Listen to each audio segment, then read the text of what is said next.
Yo, yo, yo, what is going on, people? Welcome to Throwdown Your Questions, episode 531. I'm your host, Tony Polanco, and tonight I'm joined by Emilio Lopez, It belongs in a museum. Chris Seeley, Hey, what's up, everyone? Carlos Romero, Yo, yo, yo. Richard Bailey Jr., What's up, everybody? and Brian Manjoma. What up, what up, what up? All right, guys, we're back with another one. I guess for the foreseeable future, Adam won't be joining us on Sundays because he's doing his TV terminal show. He's doing his Walking Dead thing. I know it's The Last of Us, but it's the same fucking thing. It's The Walking Dead. You know? I also want to give a shout out to Brett, who briefly joined us. So just to check in, tell us how he's doing. He's going through it right now, guys. He had to have another operation, you know? But yeah, hopefully that last one is was the one to fix what was wrong with him. Because, yeah, man, that's brutal. It sucks, but Brett's a fighter. He's hanging in there, man. So he wanted to give you guys his love, And with that, let's talk about a game that Brett does love, Oblivion. We got a bunch of questions about it. So here we go. First one here from Black Mage. I've seen a lot of debates about this. Would you classify Oblivion 4 Remastered as an actual remaster or a remake? Remember to show your work. Basically, explain yourselves. Go ahead, Manny. I wouldn't like it. It's a one that sort of falls into that weird sort of location, like the Demon Souls re-release, or the Shadow of the Colossus, where they're literally the original game running underneath, and they're using whatever engine as the renderer, So it's the original game running underneath, driving everything underneath, of the game, and then on top of it, you have your Unreal Engine or Bloober Team engine or whatever running on top of it, essentially as your renderer. This is, by the way, actually fairly common for a lot of video game studios when it comes to developing games in general, where their internal engine is, something engine, right? Whatever they built all of their work underneath, and then they use an off the market like engine like Unreal or Unity or any of the other ones to drive whatever you're seeing. So that's the sort of weird situation that we're in right now, where you're literally replacing all the assets inside of your game, and then with the exception of just like improving some bits and pieces of it. So is that a remaster? Because I always felt like a remaster was you just take your original game, you get it to work on the new consoles, and then you maybe do some like texture cleanup, but it's not anything better. You know what I mean? It's not like it's still the original game as it was. It's just running at a higher resolution, better, better frame rates and stuff like that. But that's all you're remastering. I think that's a port. That's not remaster. Well, I mean, so okay, yeah, so I agree like, with Chris. Okay. Take a game like Final Fantasy X. That is considered a remaster. Yet, it's still a lot of the elements in that game weren't redone.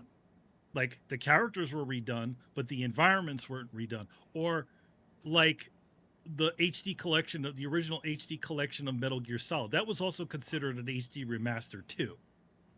And there was really nothing that was done for those. I mean, other than, again, running at a better resolution, all that sort of stuff. So what is our line? Like, because if you're replacing all of your assets, that's not really an HD remaster.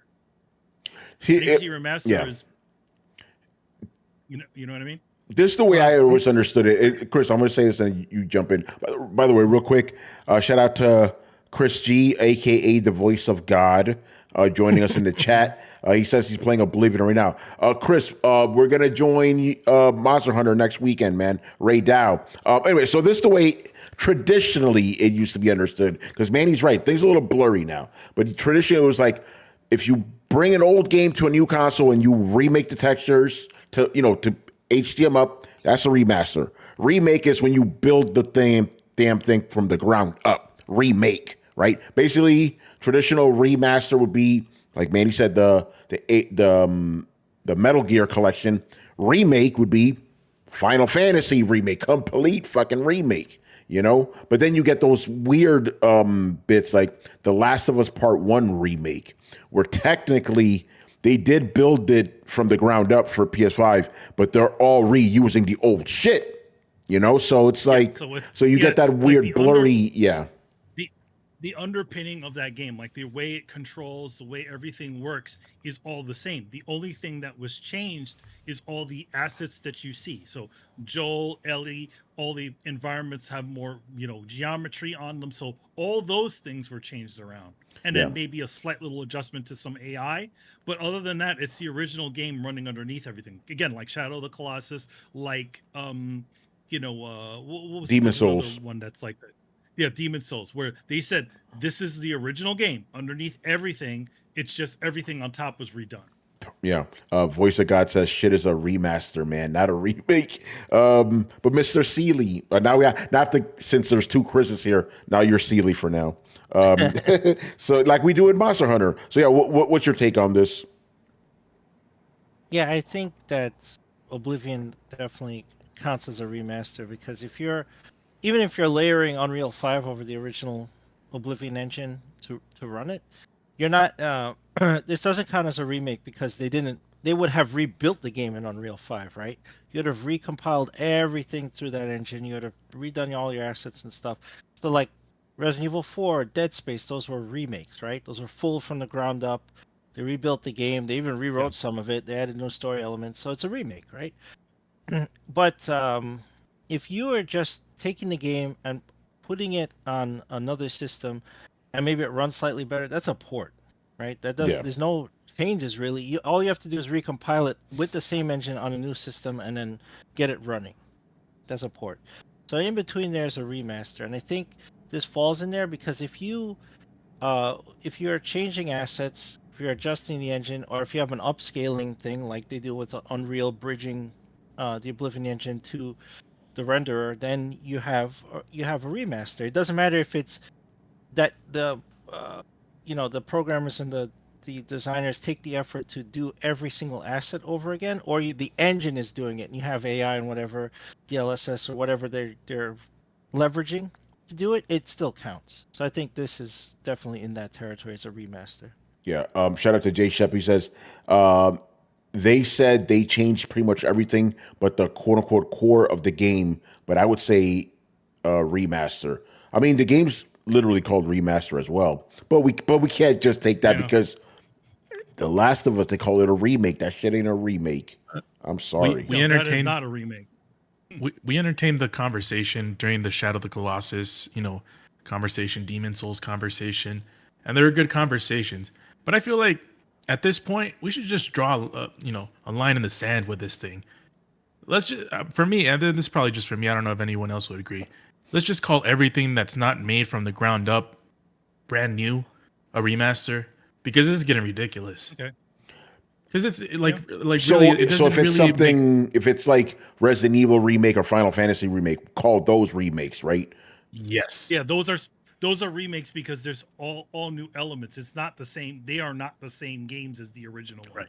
I'm happy with that. I'm happy with that distinction. But so that would make Metal Gear Delta a remaster and not a remake. Yeah. Yep. If it's running the core original game underneath, that's a remaster. I think let's go with that because you're right, Carlos. This is getting stupid now.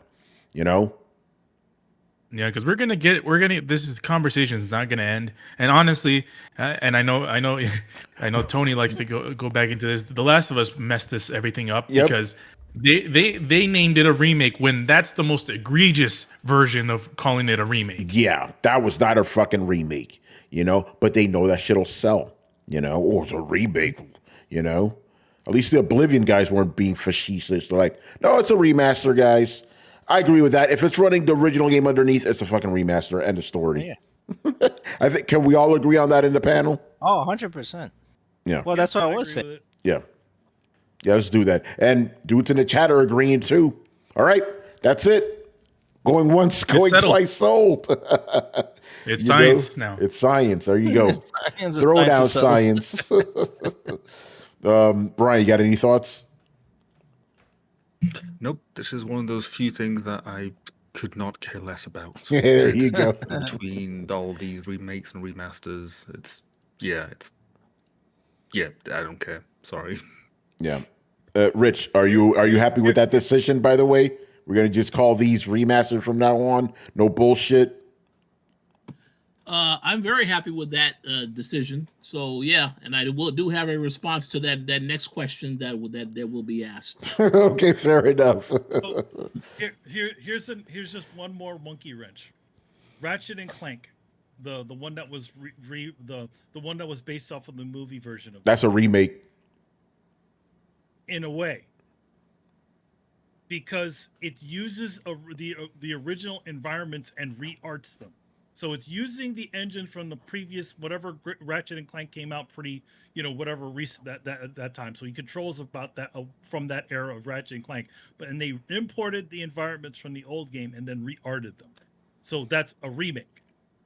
Yeah, it is a remake, but the thing is, like, it's not running the original game underneath.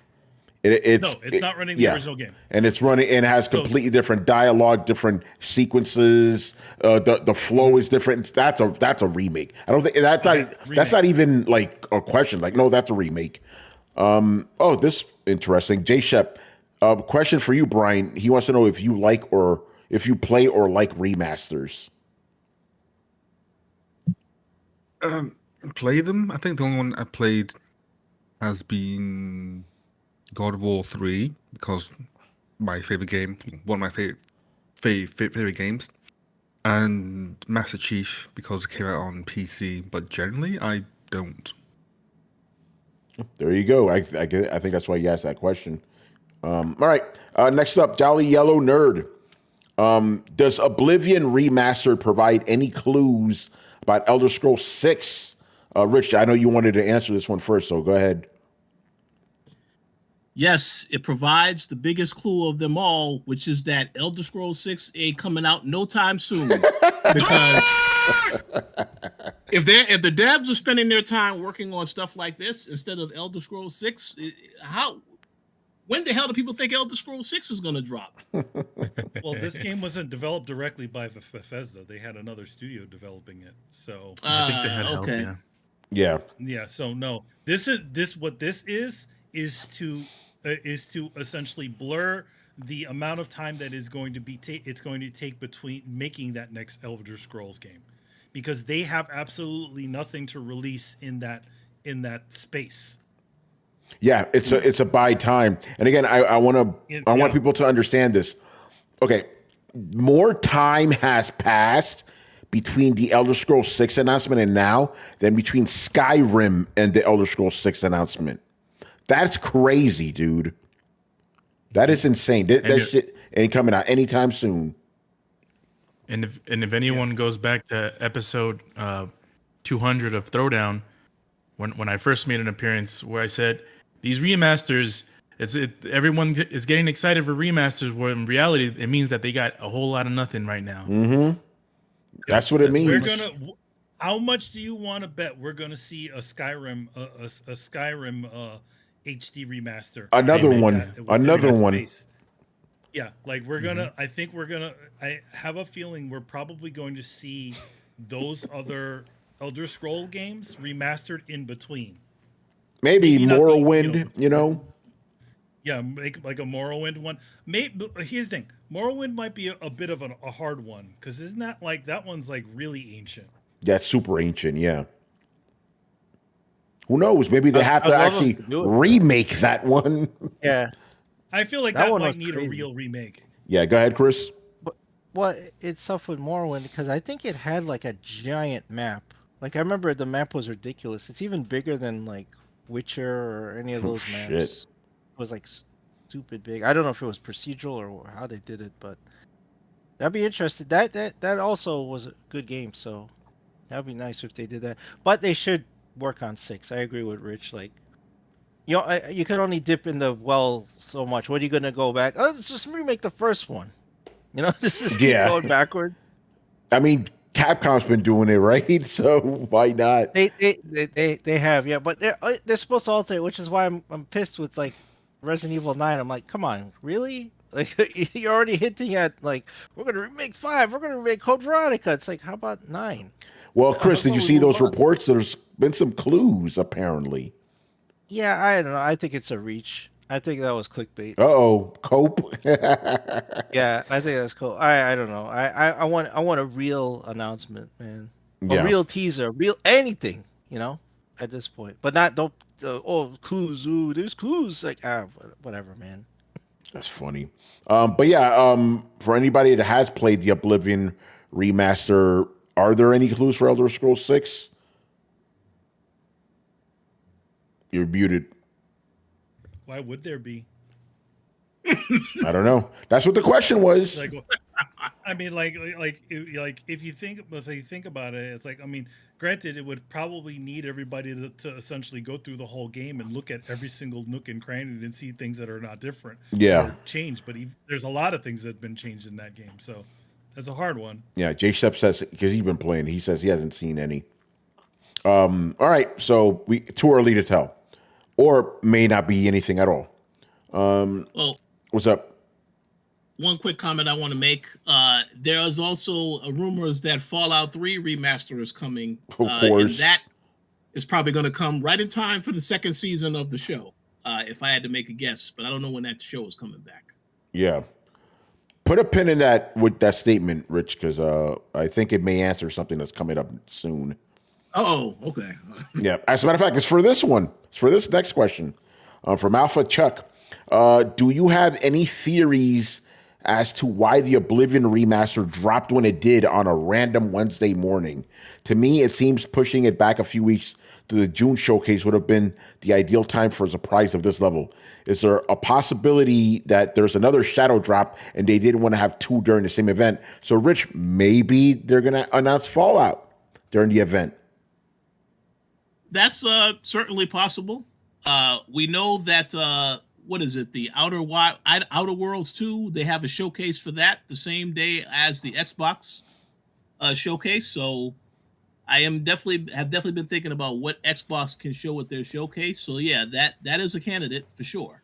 Yeah. I still don't think it's coming this year though. I mean, that's probably next year, if anything. But again, I don't know. One thing I do know for sure, Chris's most anticipated Xbox exclusive Fable, that is definitely not dropping this year.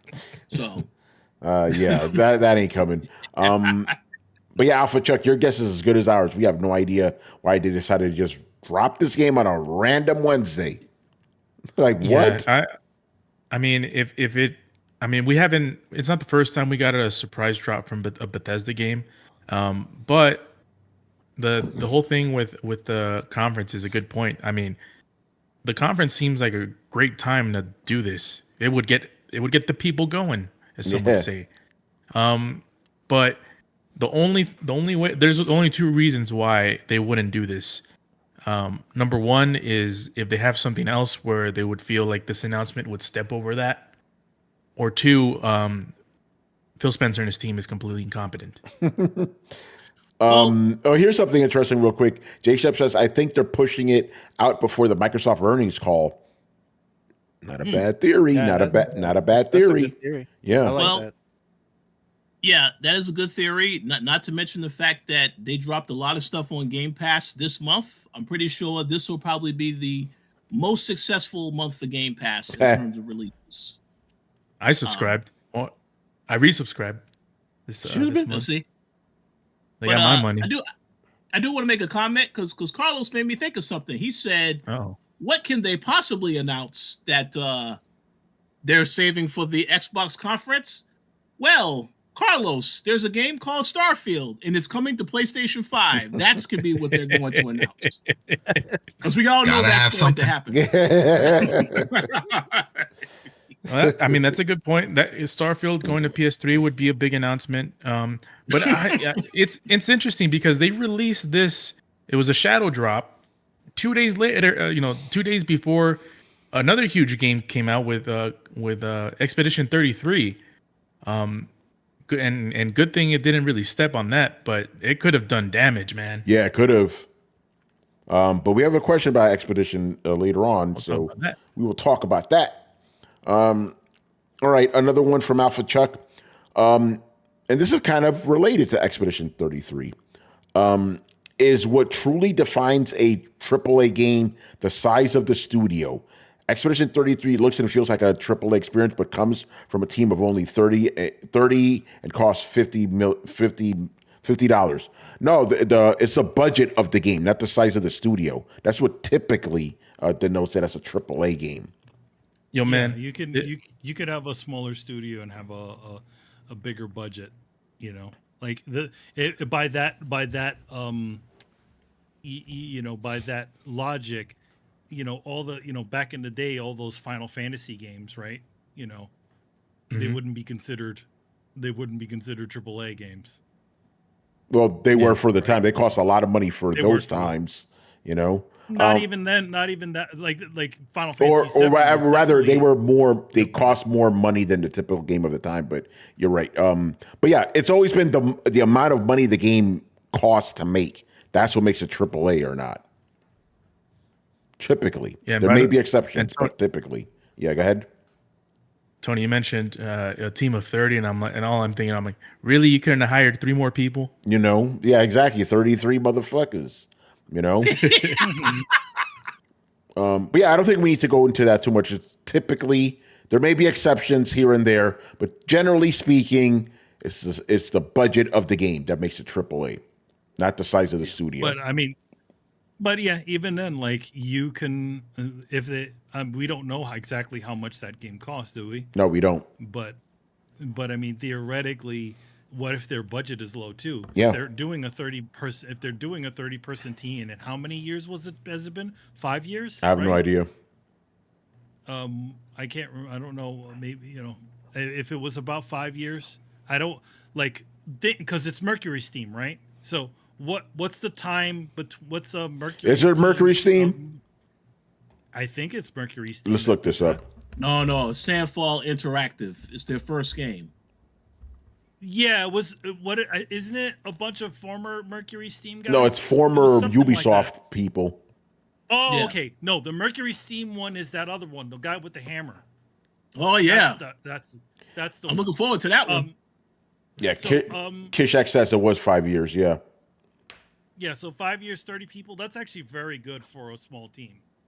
You know. Yeah. So, yeah.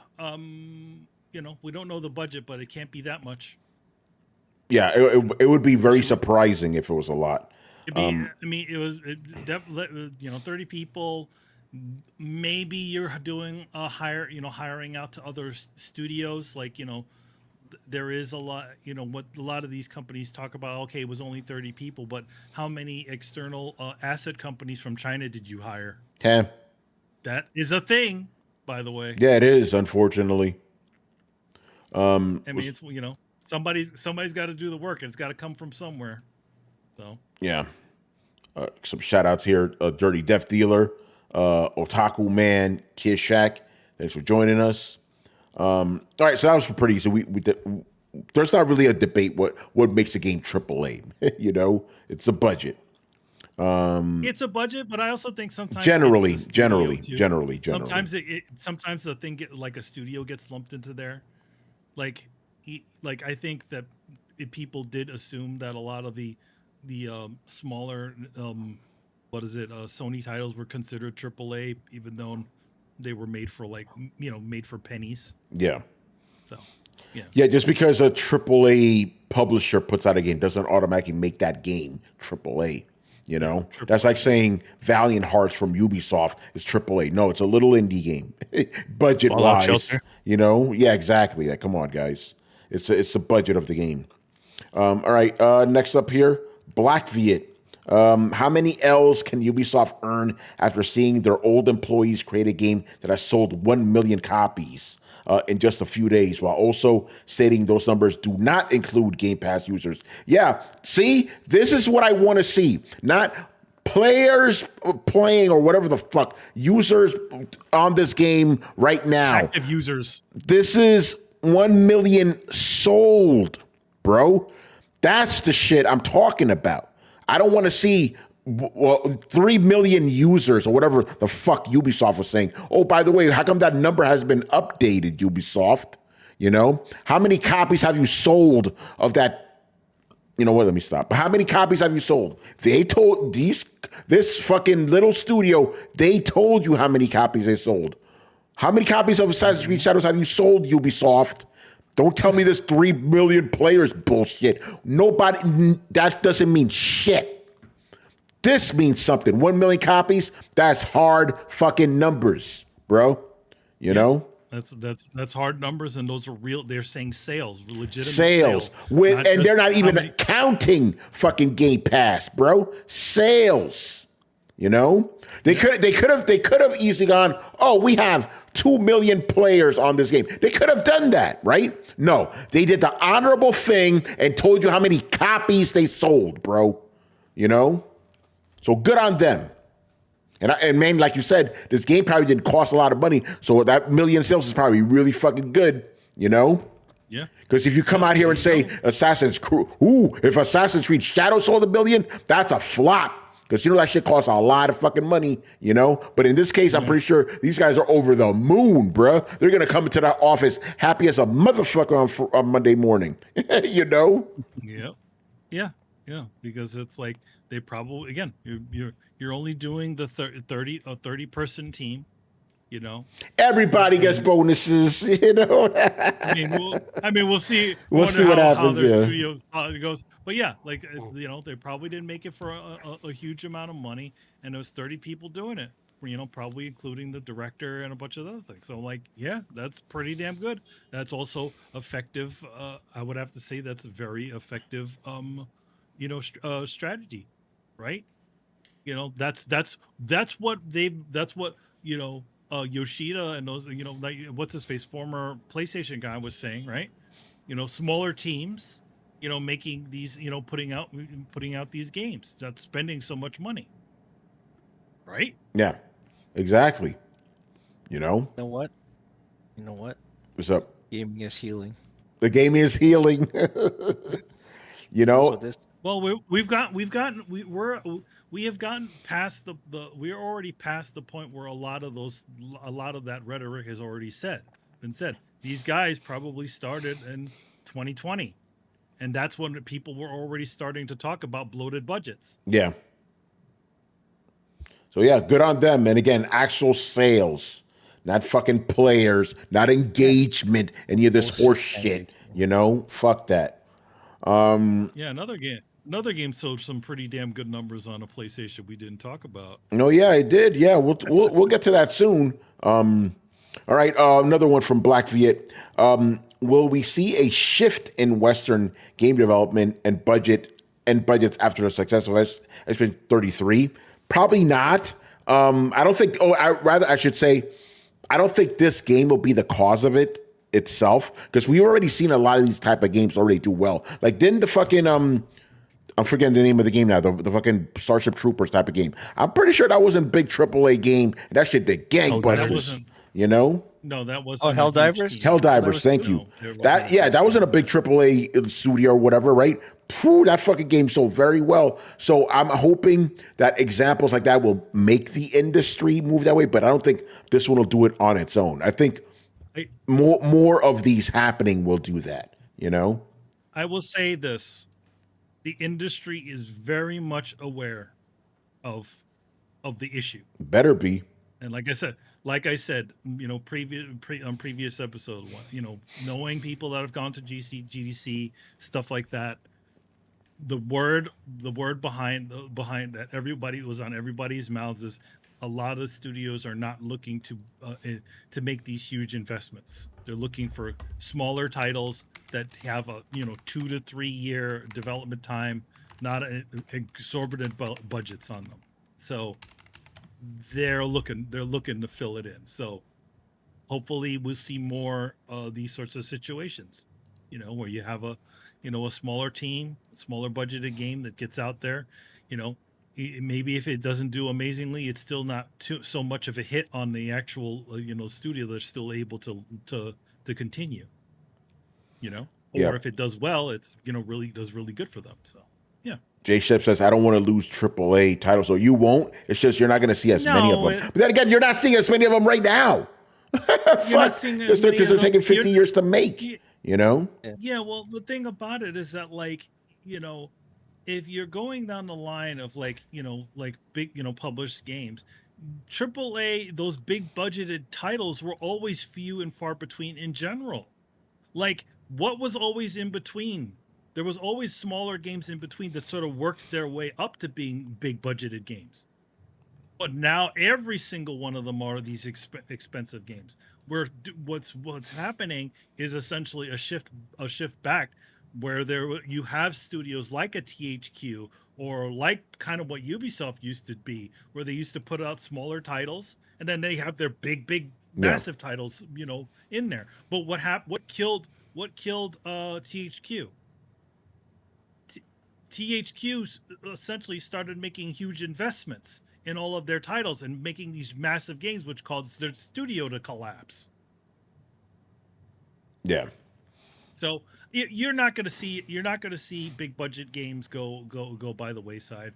You're still going to see them, but I think the studios are getting smarter, or essentially reminding themselves about the way things used to be. You don't make every single title that you release a big fucking massive expensive title.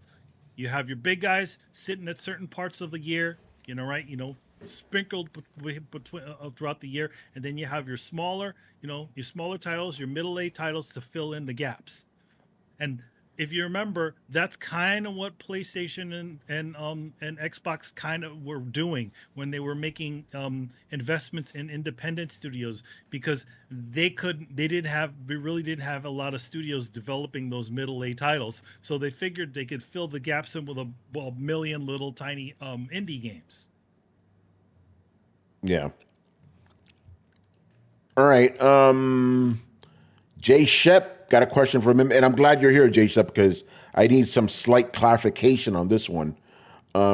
He goes, is it just me, or does it seem like a lot of people are defending or boasting about the sales numbers of Expedition 33? It's as if there's some kind of hidden competition. Again, I want some clarification on that. I don't know what you mean by that. Like, are you suggesting there's some nefarious stuff going on? Remember, and J-Shep, let's be honest. You're my brother, right? So we could be honest with each other here. I know that you're always highly skeptical of Xbox games. Remember, this on PlayStation as well, so it's okay. You could lean back on the skepticism. It's just a regular game, bro. You know. But what would it be in competition with? Dragon Age? I mean, that shit's fucking dead. That's not competition. You know, like. Yeah. I don't know. You need to explain that one, because I don't really understand that. As far as people boasting about the game, full disclosure, and I said this last week, I don't really go on Twitter during the weekend. So if people are boasting, I have no fucking idea. I got. This is me just speculating, because I'm not into all the hoopla over it. But I'm guessing it's a lot of Xbox people boasting about it because it's on Game Pass. Maybe. I mean, I could see that. I don't know. That's just my guess. Well, what would the competition be, though, Carlos? The hidden competition. That's the part I'm stuck on. I don't know. That's a good question. Maybe PlayStation PS Plus Platinum, or whatever the hell they call it, is hot garbage because they don't got these $1 million seller games day one launch, something like that. Maybe, I don't know. Yeah, but I'm pretty sure a good chunk of those sales came from PlayStation. Yeah. Oh yeah, but I guess. Oh yeah. If we're talking sales, I mean, I'm pretty sure they mostly. If it's anything like Indiana Jones, this game probably sold the most on PlayStation. On a PlayStation. Oh yeah. But I would PC. say. Yeah, but I would say, like, we didn't have to pay for it. It was in our subscription, while you guys had to pay $70 for it, or whatever how much that costs. Yeah, but we actually bought it, and like you cheap motherfuckers on your poverty box, you know that'll be the retort. What's up, Rich? You've been reading Techno Fabulous? Yeah. Oh man, Rich, what's up? What are your thoughts? Yeah, to piggyback off of what Carlos and Tony said, I don't spend my weekends looking at what people are talking about on social media over the weekend. But if I had to make a guess, I would say the people that are boasting about it is because they are a Game Pass subscriber. Because as I mentioned earlier, this entire month, Xbox has a ton of stuff on Game Pass. And not to mention, Doom is also coming to Game Pass. So they have there's a lot of value in terms of the releases that they're putting out, especially when two of those games are now the highest rated games, for the entire year so far. So I think if they are bragging, it's for that reason. If it's an Xbox person bragging, but I have no idea. J Shep says, I felt like a lot of people were trying to make sure Oblivion didn't overshadow it. Okay. I mean, I don't know. I mean, Oblivion's a fucking beast, you know? I did see some of that. I saw some people making the comments like, oh, they wish Oblivion came out later because they felt it was going to overshadow this game. Clearly, that hasn't happened based upon the sales. So, yeah, I mean, I don't know. But again, I'm not Xbox. I don't count in metrics like Xbox does, so I don't know what the hell any of the sales Imperial means. Yeah, there you go. So I'm not sure, but we'll get answers in time, I'm assuming. Don't worry, Carlos, I got the joke. All right. Okay, so now we're going to go to a handful of GTA 6 questions. Excuse me? J Shep starts us off. Game? Yeah. J Shep goes, assuming GTA drops in mid-November, which game, if any, released in the same time frame will get devoured? I did a little research during the show. The answer is none, because no games are slated for November, bro. Oh. Everybody's avoiding that fucking month like the plague. I went to 3 different websites. 2025 November game releases. Nothing. It's not overshadowing everything. Everybody move the fuck out of the way, bro. So, yeah. The answer is it's not overshadowing anything. Everybody got the fuck out of the way of that meteor. That shit's coming like fucking Final Fantasy meteor. You know, everybody got the fuck out of the way, man. So yeah, as they should. Yeah, fuck. Because GTA 6 it'll take over everything. Ghost of Yote said, "Yeah, I'm coming out early October, bro." He said, "Fuck that! Like, you better get that game ready, man." Maybe that's why Oblivion just shadow dropped out of nowhere. It's like we saw the future. Yeah, it could. Yeah, because that could have been a really cool November game. It's like, no, stay the fuck away. Something's coming. Make it landfall. You know. Are these signs that it will probably release in November? Then maybe the industry knows it's like it's that dark secret or that really known secret in the industry. I think if everybody moved out of the way of November, then they must know that it's almost certain, right? Yeah. Because once you wait, you could wait a little bit to see Rockstar's moves, but they somehow knew. Like Carlos said, they all almost made this decision at the same time. Yeah, I think they know. What's up, Rich?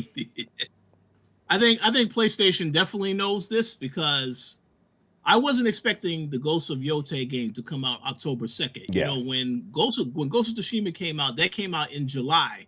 So I'm thinking to myself, maybe that they were going to release this game around the same time. So for them to say October 2nd, that's a very specific time right before you get to November and December. So they must know something, I would imagine. But the last thing I was going to mention is I'm pretty sure they will announce other things that are coming in September, October, November, at the Summer Game Fest. Because usually when those, that and the Xbox Showcase, that's when you find out about other stuff that's coming out the rest of the year. So I assume that there is some stuff still coming. But yeah, if they find out that GTA is coming out in November, do not be surprised if you hear, oh, we needed to delay our game to polish. You hear people coming out, we need to keep working on our game. We're not done yet. But yeah, November sounds like the safe bet to assume it's probably coming around that time frame. That's wild, bro. Nothing's coming out. All right, Jolly Yellow Nerd. Both of his questions are about GTA.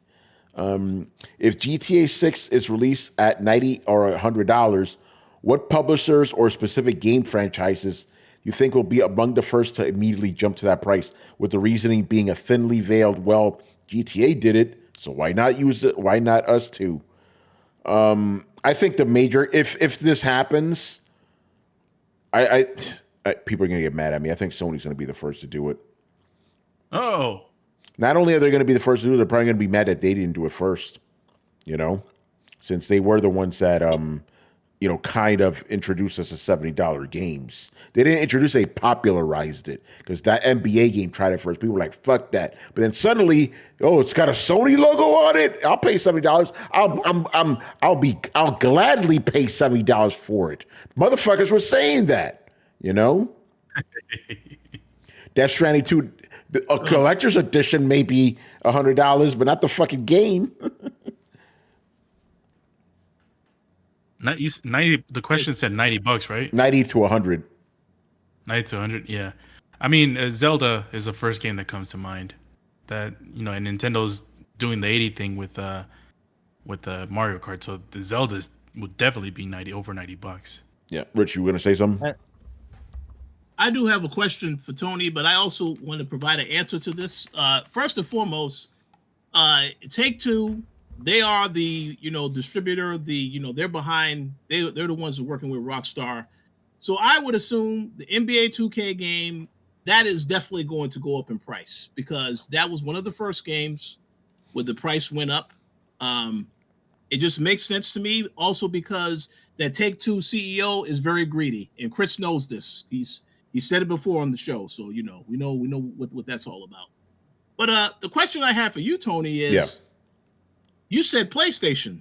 Yeah, I think Sony. Hell? Yeah, I think Sony's going to be the first one.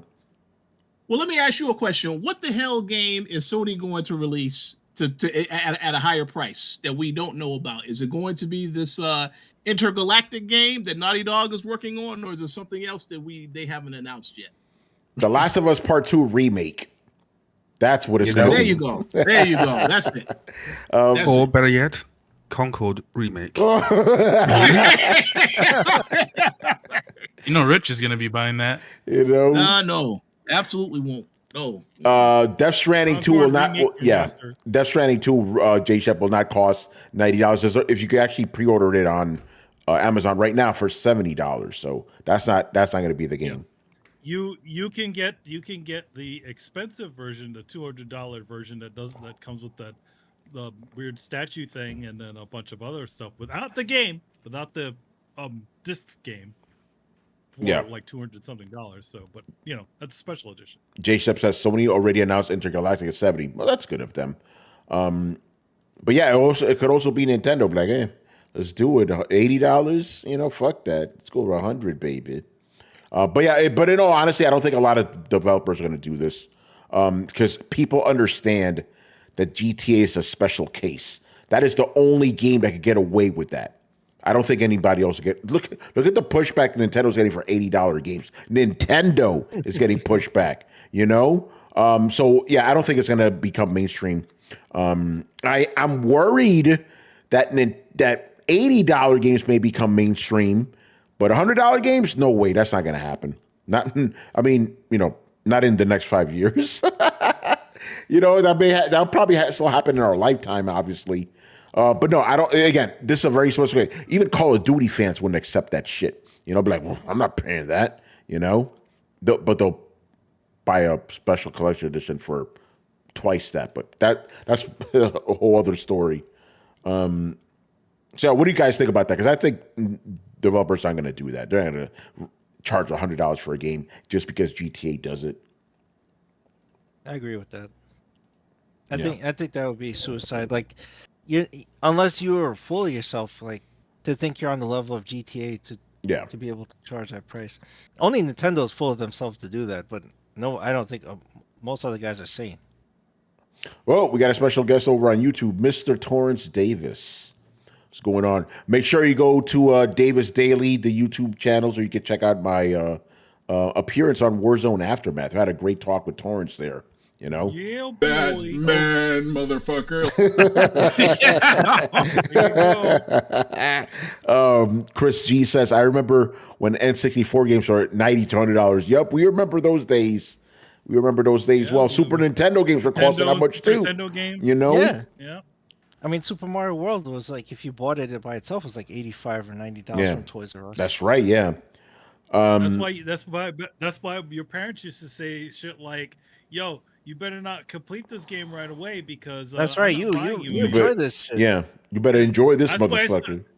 I still play my games that way though. You should. You know. Torrance says people want games, they will pay for it. Most hardcore gamers don't have shit else to spend money on anyway. No, I mean there's gonna be those FOMO guys, you know. Some of those guys are just a bunch of smoke that just buy games and don't even fucking play them. Oh shoot! Some of it, Manny's looking at all of us right now in the Throwdown chat. You know, I get them cheap on Steam, baby. You know, They're cheap on Steam and you just put them in your virtual collection. It's equivalent to just buying a book and just sticking it on the shelf. It's like I'll read that eventually. well, I have those too, and a lot of digital books like that too. You know, my book backlog is worse than my fucking game backlog. Those sales are cheap. You know. All right. And the Play your games. Yeah, play your games. I play games. Man, Torrance said you just cut up deep saying that.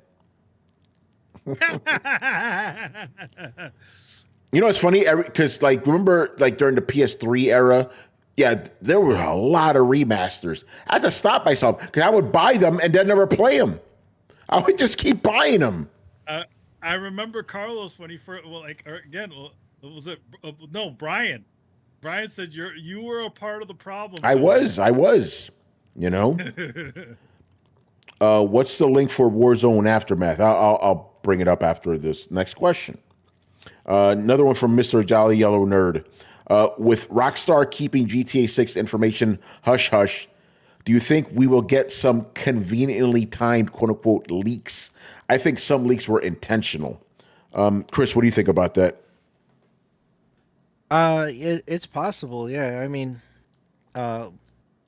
Rockstar seems to be doing this low key marketing, where you have like controlled leaks, right? Because like the last time there was a leak, I would think they would raise high hell that all that stuff came out, and they really didn't. So that's bizarre. And the only time you do that is if it's intentional, right? If What's you up, everybody? get stuff It's out there Lawrence for Davis from free Davis publicity. Daily. And So that's possible, but I think if November is the launch window for GTA 6, then by summer you'll see legit ads start coming out, like legit, like TV, posters in the subway, buses, all that stuff. They're gonna have to start that campaign very soon.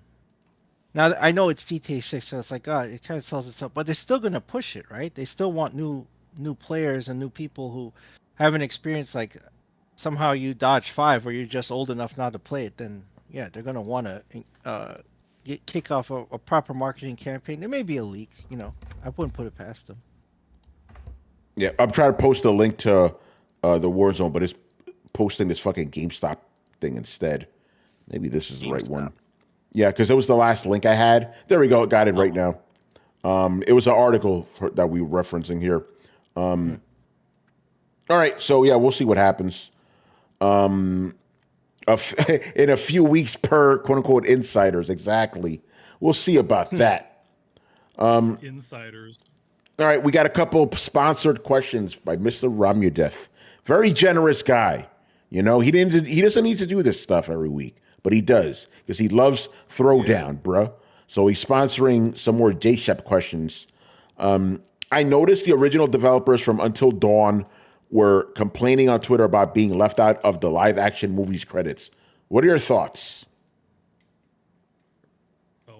I mean, that sucks. But do you want to be associated with that movie? It looks like do a you really- travesty. do you really want to be associated with that? Essentially, an awful a thing that's called Until Dawn that has nothing to do with the plot of Until Dawn. Absolutely at nothing. all. It's like horror Wow. Groundhog Day. It's Wow. ridiculous. It's not. It has nothing to do with the game. Manny's 100%. I saw the trailer. I'm like, what the fuck does this have to? I played the game. Like, this is nothing. Yeah.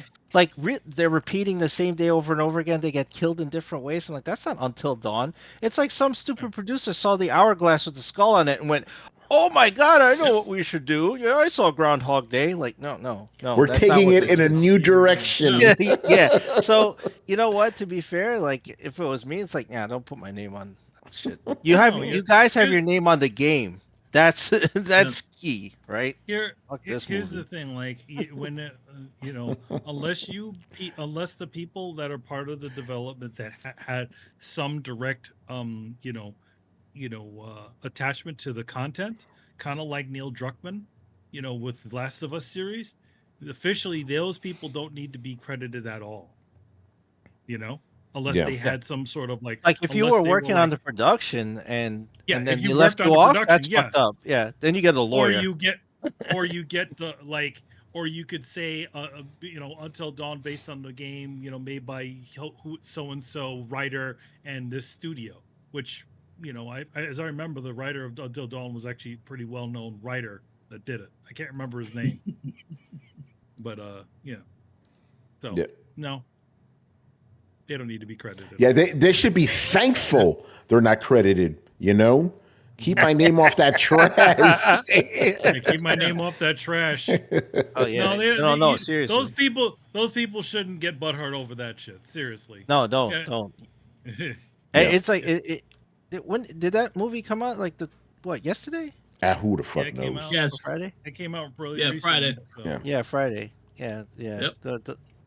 Don't even worry about people. That movie won't even. That movie won't coming to Netflix next week. Yeah, it won't be. It won't be in theaters at dawn. Rich, what are your thoughts, bro? Well, let me start by saying I'm glad this question was asked because I saw what started this. It was the director of Days Gone that shared the tweet from the writer that was complaining about this, and I agree pretty much with what Emilio, Carlos, and Tony said. The movie is complete dog shit. And I know this trash out of here.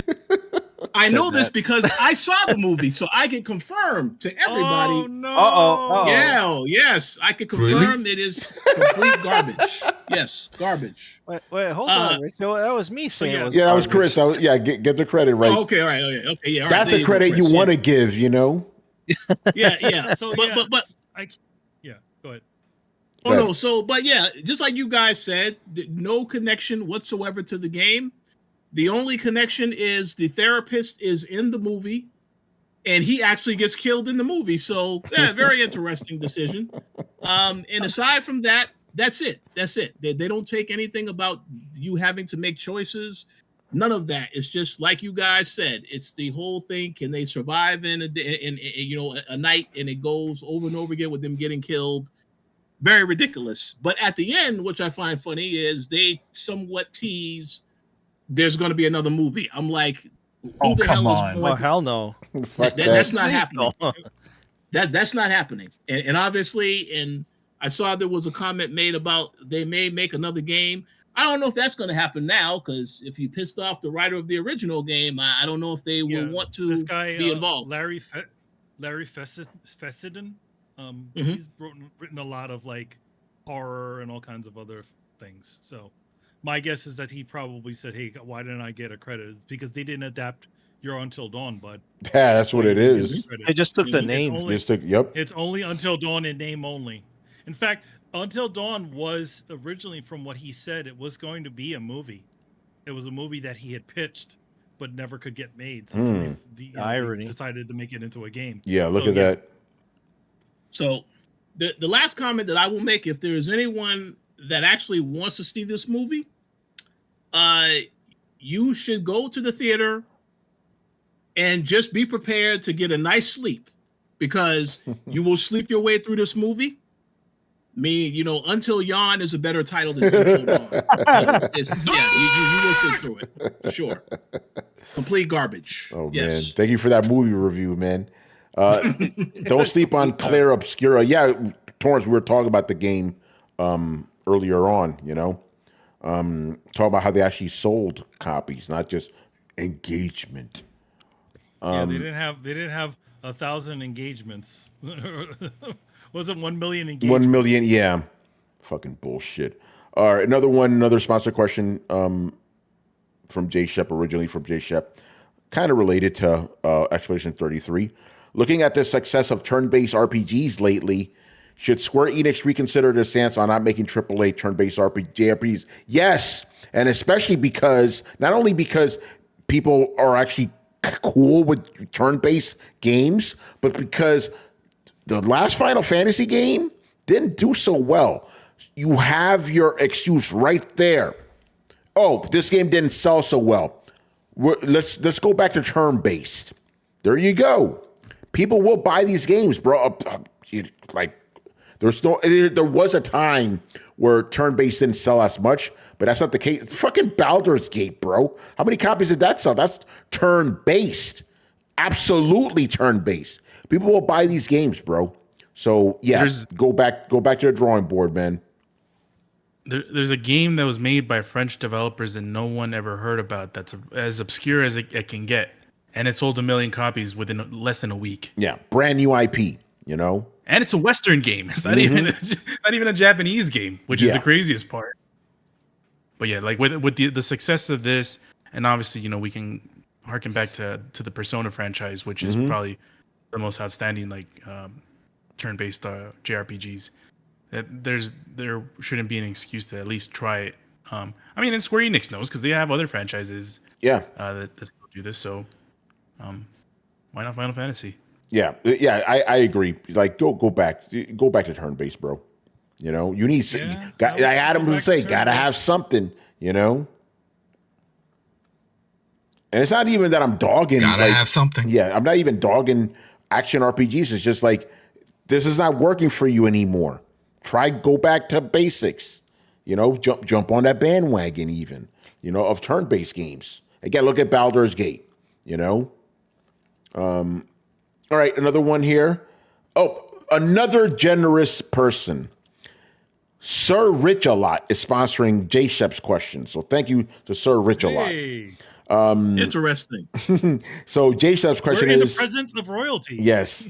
So J Shep's question for Richard Bailey Jr. Interesting.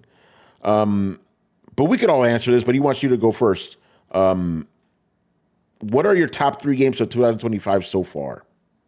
That is a phenomenal question. I gotta say, yes, Carlos is very top tier with the timing of these. We got to give him credit for this. All right, Really? now, yes, we must do that. So, Nice. here's what I will say. This is going to be quite controversial because you guys might not know some of the stuff I'm about to say, but we'll see. Let me start at number 3. Okay, I got to build up to number 1. I like this. Number 3, Dynasty Warriors Origins. Whoa, Rico, where you at? Whoa. Yeah.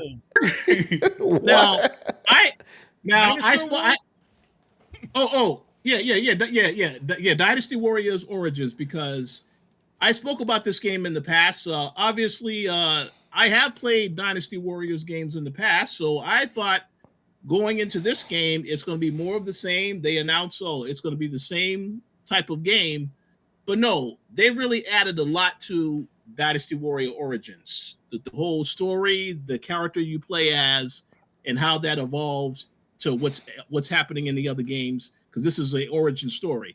But no, that game is fantastic. That's a game that I started playing. It came out in January. I have not finished it yet. I'm close to the end of it, though. I know I'm pretty close to the end. But yeah, it's a game that I can't stop playing. So that's number 3. Number 2, the first Berserker Kazan. Ooh. Yeah, that game is fantastic. Again, they call it a hardcore action RPG, and I laugh when I hear that term, hardcore. I don't know what the hell that meant when I heard it, but yeah, it's just one of those games you play. You have the tough boss battles, and like I have admitted on this show before, I did get my ass whooped multiple times, but it does force you to learn how to play the game better. And as I started to play the game is fantastic, phenomenal.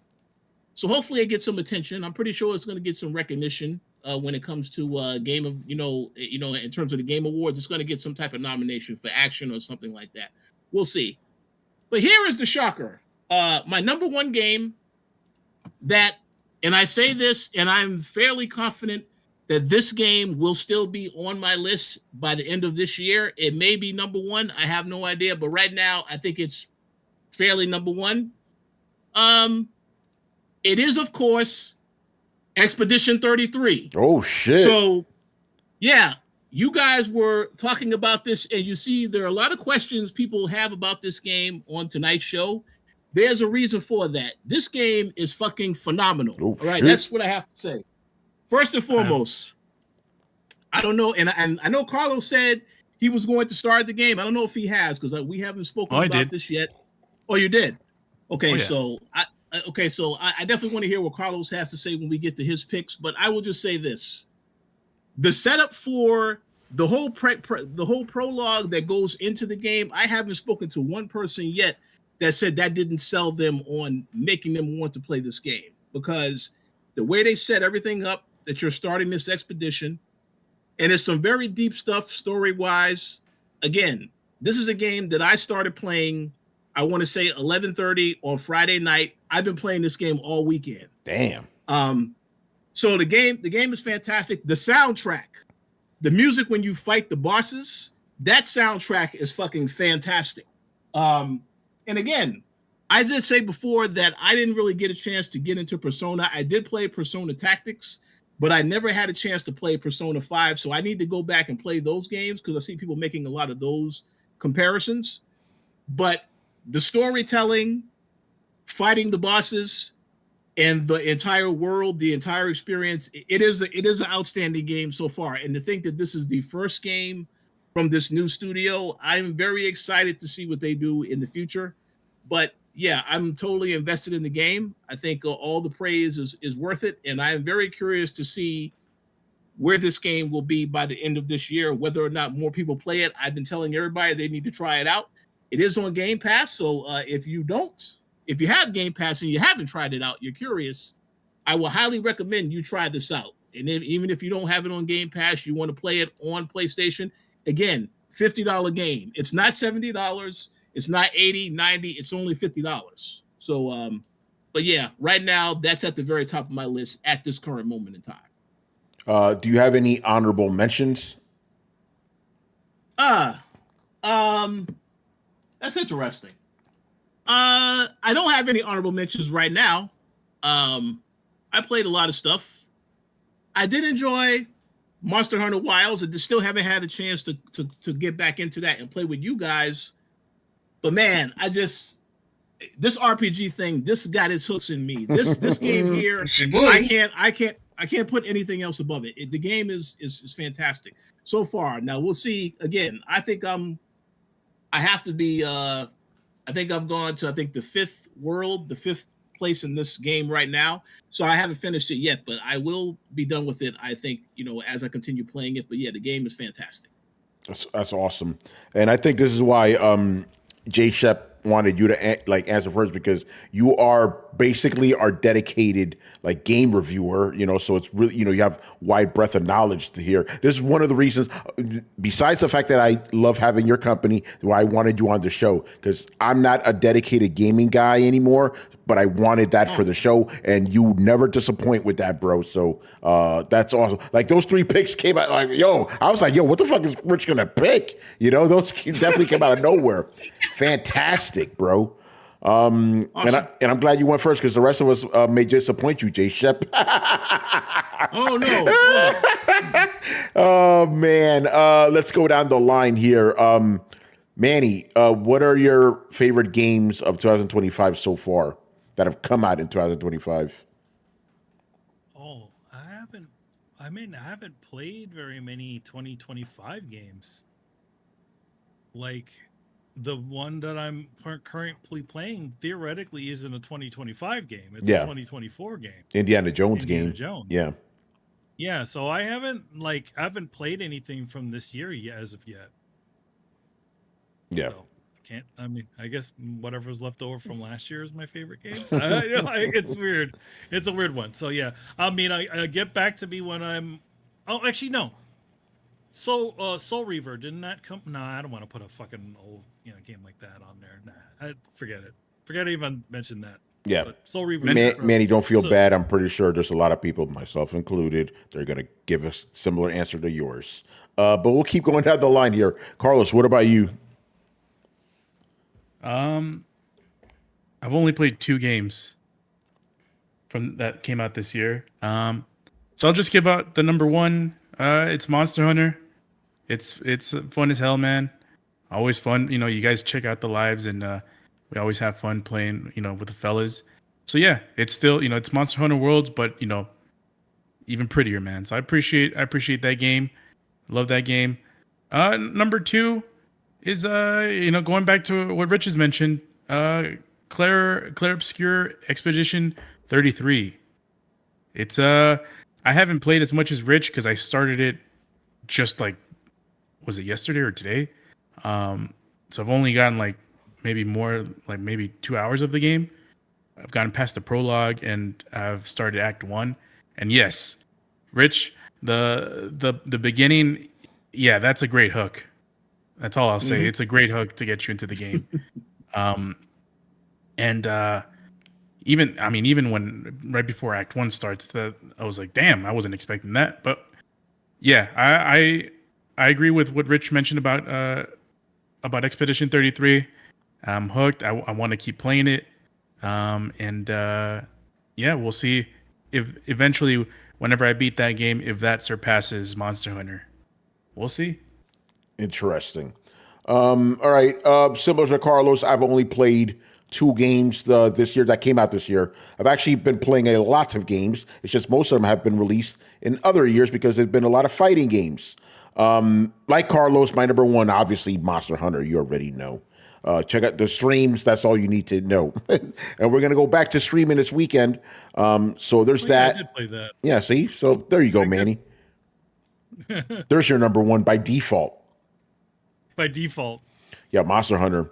And then my number 2 game, because I've only played 2 new games, and this is a game I spent all weekend playing, Fatal Fury, City of the Wolves. Absolutely love it.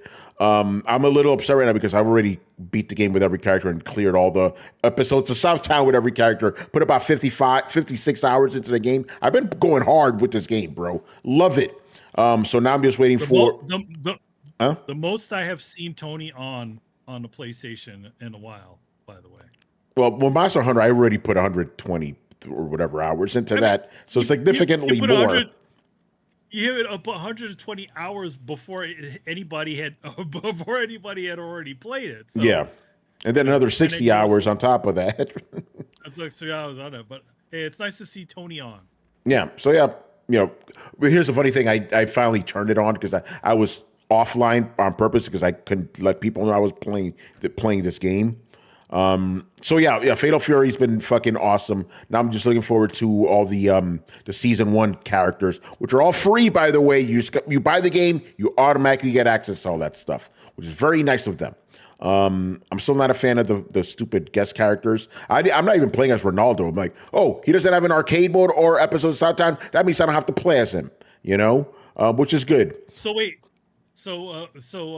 the other guy does? He does, yeah. He has a full arcade mode, full episodes of Southtown, but Ronaldo doesn't, which is very interesting. You know, he is an extra character at the utmost. He's got nothing connected to him. Yeah, there's something interesting about the game. If you watch the new anime intro, I think Ronaldo was supposed to be DLC. Because right at the beginning, they have these like characters in kind of silhouette.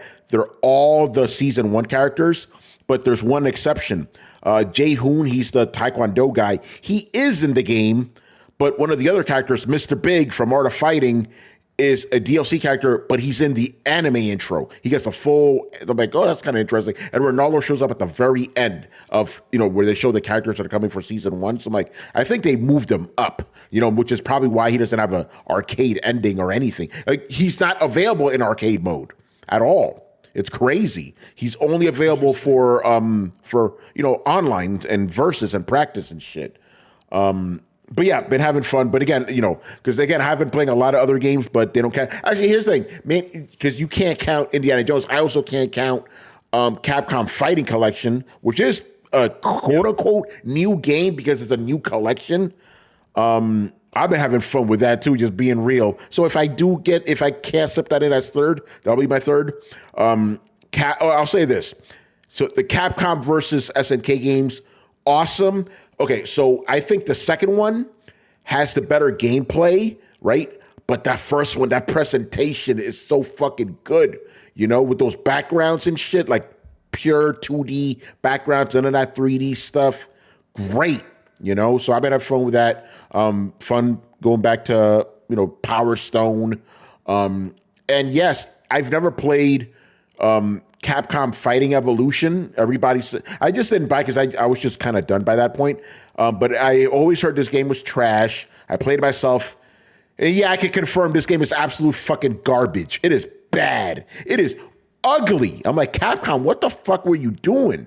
Ugly fucking game. I have a full review of the game, the collection, like whenever the embargo is. Kind of weird. The only thing I have embargoed is like 2 fucking games on the collection, which I can't talk about. Well, ironically, it's that one, but I can still tell you it's shit. The game sucks. It's crap. Everybody was right about it. But anyway, so those are my 3. But Monster Hunter, that's already, bro. But thankfully, there will be more games coming out that I'm interested in playing. Doom, bro.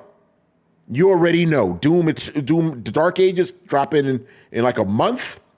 Isn't it? No, it's a couple of weeks. Oh shit, April's almost over. Let's fucking go. Death Stranding in fucking June. Metal Gear, right? I'm gonna play Ghost of Yotei because I want to see what that's all about. And if it comes out, because you never know, I will play GTA 6 as well. So I will be talking about some games, but I know there's other stuff people are talking about, like this Expedition game. I'm happy people are enjoying it. I know Rich already gave it high praise. I'm just personally not interested, but we'll see what happens. All right, let's go down the line. Fucking deal. Shout out to Brett. Brian, what new games have you played this year that you like?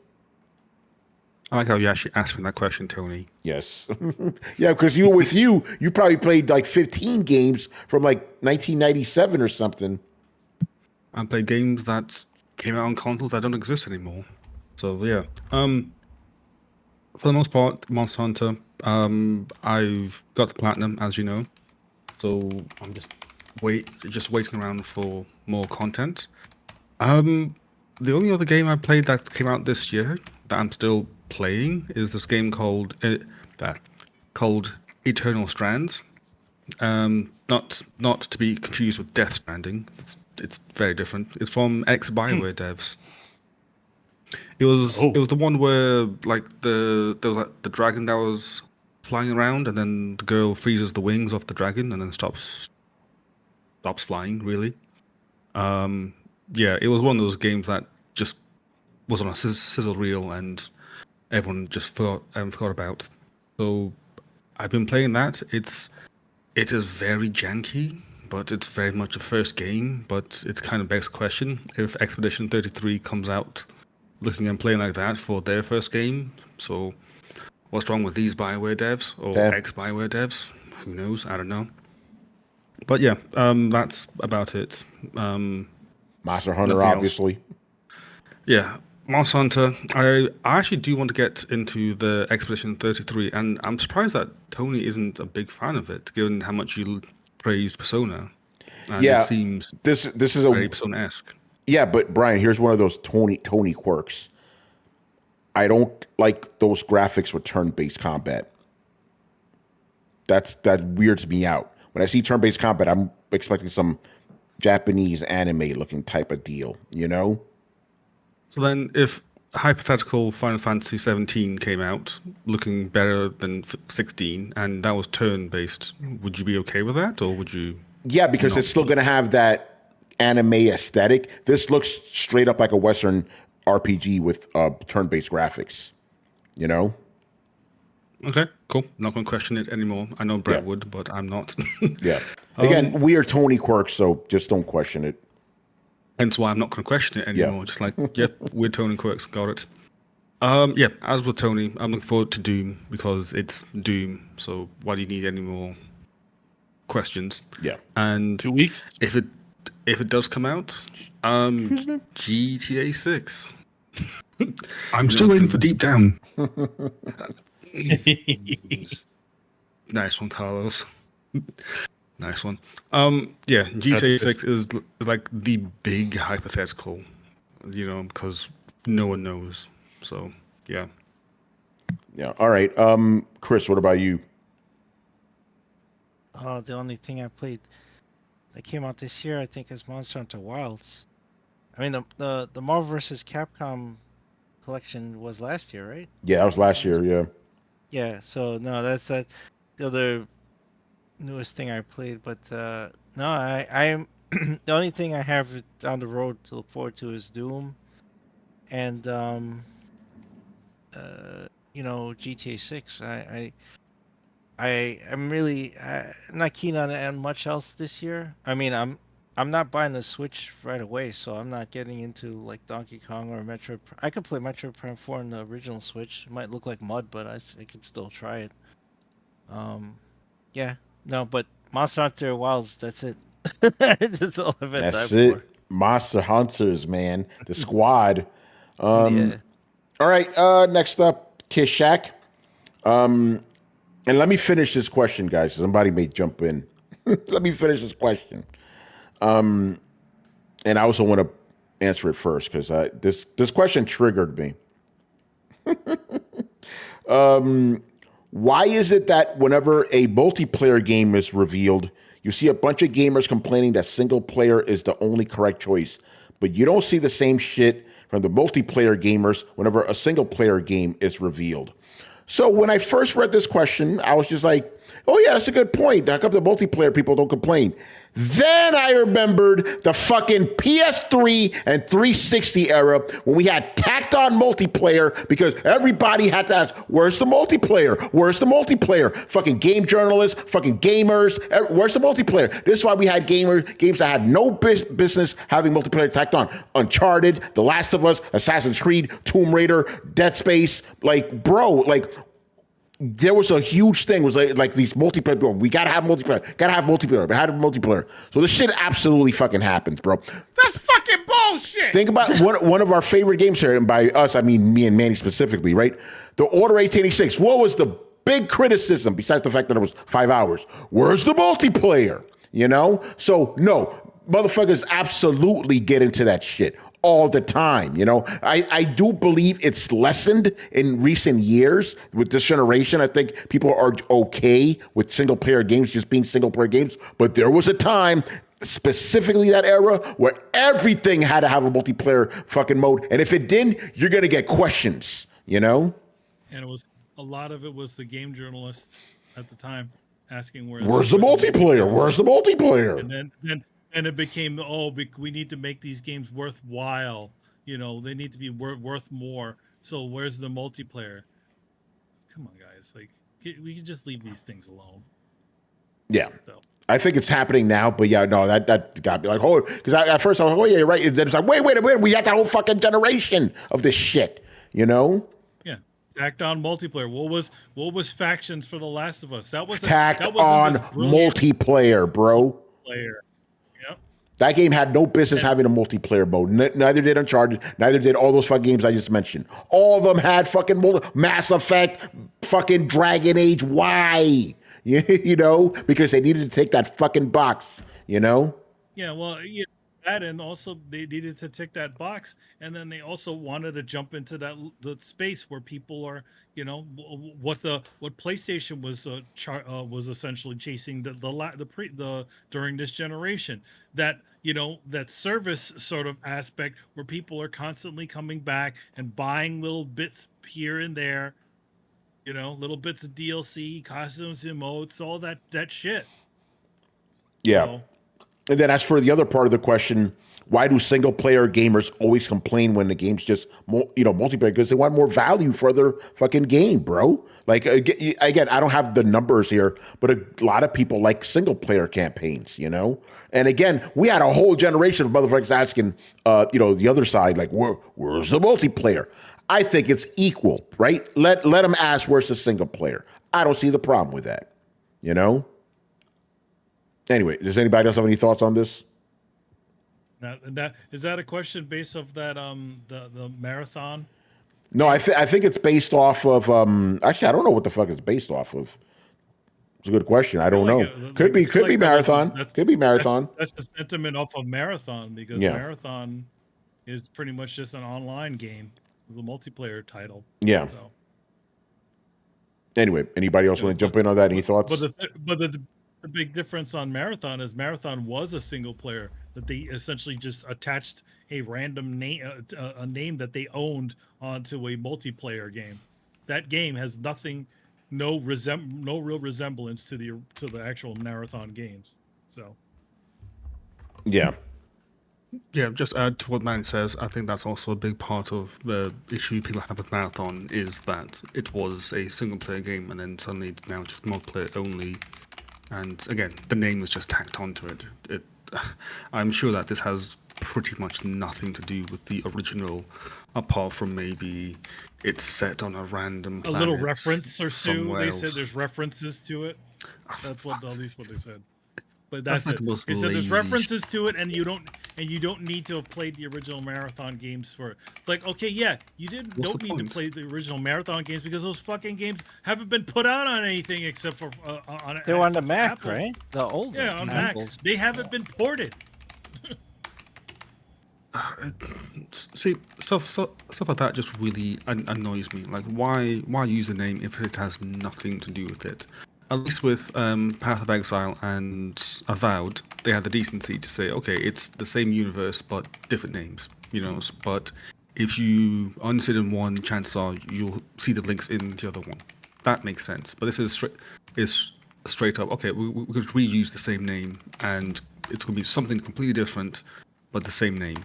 So why bother? Just call it something new, call it something different, and have a field day. Regarding the question, I'm exactly with Tony there. I do remember that age of everything just having multiplayer for no reason. I mean, why does Tomb Raider need multiplayer? For no fucking reason, man. Oh, why did Uncharted need? Why did Uncharted? Uncharted didn't need that bullshit. Neither did Dead Space. Dead Space was ruined because of that shit, Brian. Yeah. Why does Assassin's Creed need it? Like, by the way, we're not making this up, people. These games had multiplayer. Mass Effect, fucking Dragon Age. Why? Anyway, go on, Brian. You could tell I get worked up over this shit. No, I'm right there with Tony. Like, there's lots of games that had unnecessary 100% patched on, bolted on multiplayer, and it frustrated us. And yeah, it made no sense. So my answer is the exact same as Tony. It's just that we've gone through that generation now, so people aren't really that fussed. Mm-hmm. And plus, it's just the idea of like multiplayer only games being like $60. It's like, I mean, what was it? Was it Battlefield? Which one was the Battlefield that was like multiplayer only, and people got like real tizzy about it? I know there was there was a Call of Duty Warzone. That's multiplayer. People got pretty upset about it, but they still played it because of course they did. I think you're thinking of Black Ops 4. Oh, Black Ops 4, maybe 3. Is that the one that was multiplayer only? Black Ops 4 was multiplayer only. Okay. Yeah. But there was a Battlefield one as well, Brian. Let me look it up. Was it the 2040, that one? No. There was one that's multiplayer only, and it was just kind of like, what's the point? Like the previous entry, the same price, multiplayer and single player.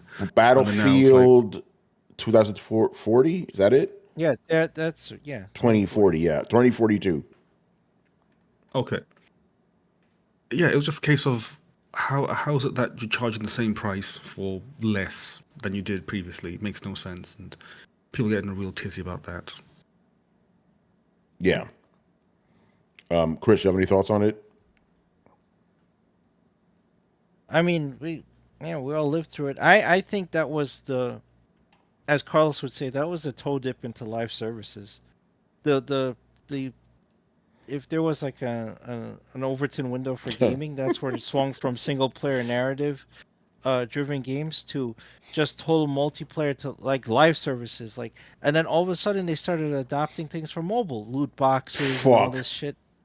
So it started getting worse, but it started there, and then everybody was screaming, like you said. It was like, why does this game has to have multiplayer, right? So then the the suits got the wrong idea from that all we wanted was multiplayer. It's like, oh, we could just wrap the any story narrative around just being online all the time, and then live services was born from that. And it's like, oh, we can just monetize the live services. We'll give loot boxes, and there'll be DLC and battle passes, all that shit. I think that was born from that. So the problem has gotten worse. Now it's turning the other way, where we're getting like a lot of good single player engaging stuff, and like less of that live services. But the live services haven't died yet. It's slowing down, which is good. But yeah, I think that started it. Yeah, no, I'm really glad you bring up that point. I agree. And then the other thing I just thought about right now. Remember during that time, developers would even like almost apologize if they didn't have a multiplayer mode, you know, or like explain themselves. You know, like, because again, these fucking journalists, first thing, why doesn't this thing have multiplayer? They would have to give some elaborate answer and shit, pretty much apologizing. Like, I don't, Kishak, I hope you remember that era, bro, because that shit was real, you know? Like, if the game didn't have multiplayer, it would, if it didn't have multiplayer, there was hell to pay, you know? Oh man, I'm glad we're out of that shit. But you're right, Chris. Now we're arguing in a worse era with all this shit. You know, well, it's like that thing spawned what we have now. You know, with this life service nonsense. You know, and you get both the worst of both worlds: live service and gotcha games and shit. You know, absolute trash, bro. You know, I mean, a lot of the reason why I was doing that is because of the, you know, at that time they were trying to essentially get people to keep their games. Yeah, that's what it was. You know, they said that that's not us telling you this, by the way. They specifically said we want people to keep their games. We don't want them to resell the GameStop, so we want to give them a reason to keep playing. So we're putting multiplayer in this shit. They said it. Multiplayer. It's all the reason why multiplayer things were put into there. It's part of the reason why they were cutting out content and putting it out as DLC. Man, fucking you know, Street Fighter versus Tekken, the biggest offender of that shit. All those fucking characters were on the disc, bro. Marvel versus Capcom 3, another offender. Another one. Yep. All the characters were all on the disc. They were just waiting for the key to open them. That you had to buy. Crazy, man. We had to live through all that bullshit, you know?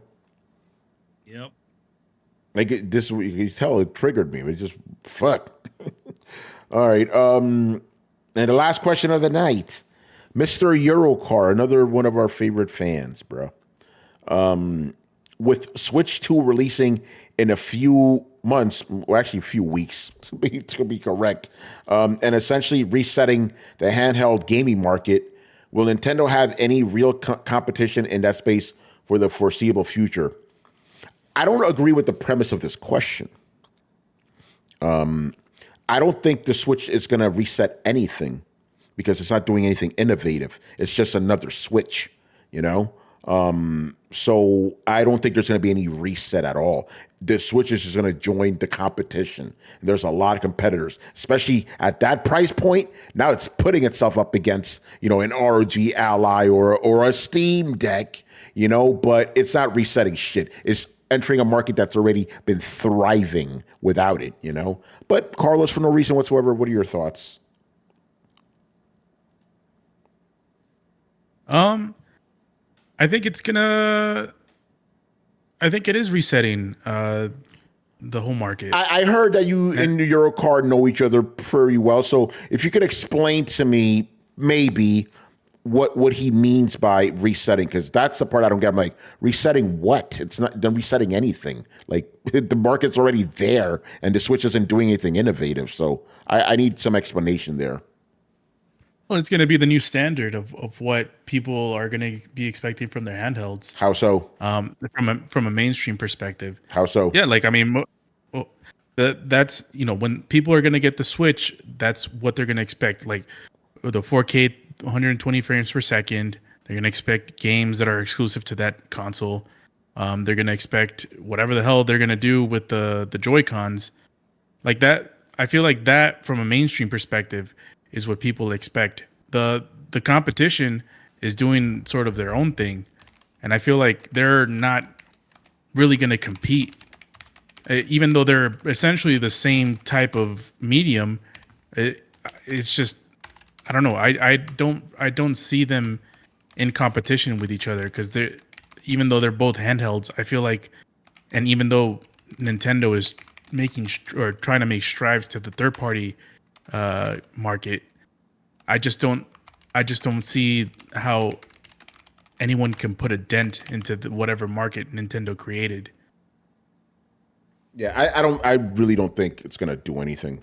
Like the thing Nintendo's gonna do its own thing, and then the other consoles are gonna do their own thing. But as I also have said, since Nintendo's at that price point, there could be some like, oh wait, do I want a Nintendo or do I want a ROG Ally? But like you said, ROG Ally doesn't have OLED, you know. So that's something. But then again, this Switch 2 doesn't have OLED either. Yeah. But 120 hertz, you know, others do that as well. You know? Yeah. Yeah, and for me the thing with the Switch 2 is I don't know how, because I was thinking about the Steam Deck, and you know we've talked about how Steam Deck isn't going to be releasing anything anytime soon. I feel like I don't know if that's a good thing or a bad thing for whatever competition Nintendo could have, because I feel like Steam and Valve probably because I don't think Microsoft is going to be any competition when they release their handheld. I feel like Valve and Sony are the only ones that have the sort of any means to compete with Nintendo in this market space. But do they have to? Let's be real. ROG Ally is. Do they have to compete? But I don't think they're trying to compete with Nintendo, and I don't think Nintendo's trying to compete with them. Well, and that's why I said the market. Nintendo owns the market. Whatever this handheld thing is, Nintendo owns the market with a Switch. And the Switch 2, like when I said it's when Eurocard 9 said it's resetting the market, it's the new standard that people are going to think of when they are trying to get a handheld. I disagree that I don't think Nintendo rules the market. I think it has its own. Yes, it is a handheld, but it's the Nintendo market, and then there's the Windows 11 Steam market. I think they're two separate things. Well, in that case, then the ROG Ally and the Steam Deck don't compete. Yeah, they do, but they both have PC games, so they are catering to the same people. Nintendo Switch has Switch games. They have the third party stuff, but they have Nintendo games, which is something neither of the other ones have. You're really buying that Switch for Nintendo games. So just like the Switch didn't really compete with the current handhelds, I don't think the Switch 2 is going to either. But again, there is that little caveat of you can have more graphically intensive games on the Switch. So, but I don't know. I don't really see it taking a bite out of them, you know? Yeah, and I just feel like this whatever the ROG Ally Steam Deck, what they're trying to do is they're trying to get a market share of whatever the Nintendo Switch garnered, whether it's in the same like wavelength or not, it doesn't really matter. They want to garner as much market share as they can, and if it eats off of Nintendo, then they'll do it. But I'm just trying to figure out a way for them to do it when ROG and Lenovo are releasing handhelds kind of almost every other year or whatever it seems like they're going to do. Steam Deck, I'm not too sure they're going to release every 2 years, 3 years, 4 years. I think they're going to be every 5+ years, honestly, because I don't think they have the capabilities to release something every other year. Well, remember, they already explained they're waiting for a big innovation to come along. They don't feel that the current chips that are available give them that TDP they want, between 8 and 15 watts. So they're waiting. That's what they've officially said, So I think that's bullshit. Really? Honestly, if I were to put Chris, can you pass me the tinfoil hat? I just feel like, and this to me it makes logical sense. I just feel like they don't want to be in the PC sort of market where they have to iterate every other year.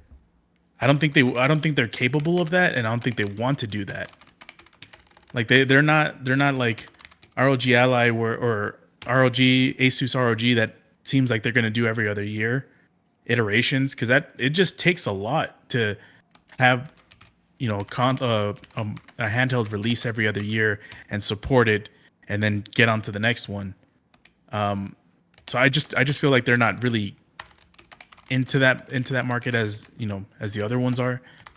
So it's going to be more difficult for them to compete every 5 years, especially since the 2022 was the Steam Deck one. So I feel like 2027 and beyond is when the next one will come out. And by then, the Steam Deck didn't really get that big of a chunk of folks where it's like I would even consider like any type of competition. Like it's just doing its own thing. Yeah, well, that's my premise. I don't think it's in competition with the Switch at all. I think it is doing its own thing. And out of but it's not because they don't want to, though. That's my thing. Yeah, like, but I don't think pretty sure. But again, I don't think they are trying to. I kind of disagree with that premise. I think they're trying to cater to PC gamers, not Nintendo gamers. Those are two different people, But it's part of the like it's like they're the Steam Deck is more of a competition to the Switch than the Xbox and PlayStation are.